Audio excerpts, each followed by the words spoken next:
ici. En fait, on donne à manger aux vaches une fois par jour. Le système fait que les vaches peuvent manger beaucoup, mais on donne à 6 h du matin. De 6 h à 7 h 30, 8 h, c'est fini.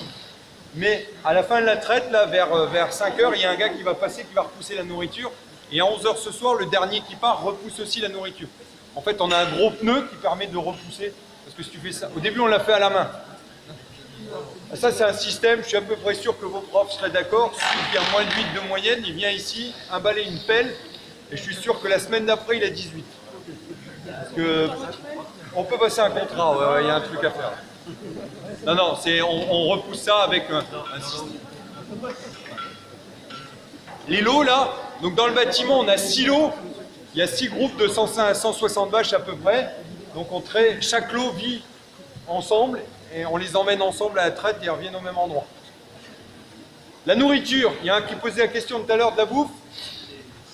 Je suis désolé, on parle de la bouffe des vaches, c'est plus par habitude. Alors, une vache, ça mange quoi essentiellement? Du maïs. Non, normalement de l'herbe.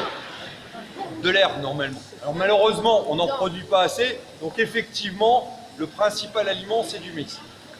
Je vais donner les chiffres. Une vache mange 60 kg de nourriture par jour, à peu près. Dans les 60 kg, il y a 30 kg d'ensilage de maïs. Donc l'ensilage, c'est une technique de conservation.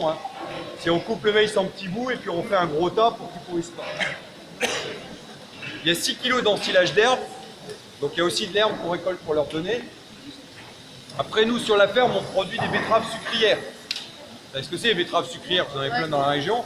Donc quand on vend les betteraves pour sortir le sucre, il reste de la pulpe. Il y en a qui posait la question de c'était quoi la corde qui tirait tout à l'heure, voilà. Donc toutes les 2 heures, il y a un racleur qui passe comme ça pour nettoyer.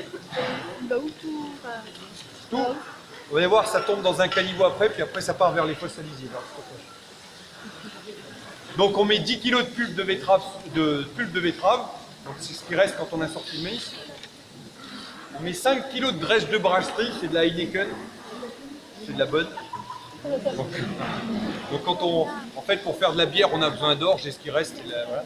Et après, on met ce qu'on appelle du concentré, on a du tourteau de soja, du tourteau de colza et d'autres bricoles.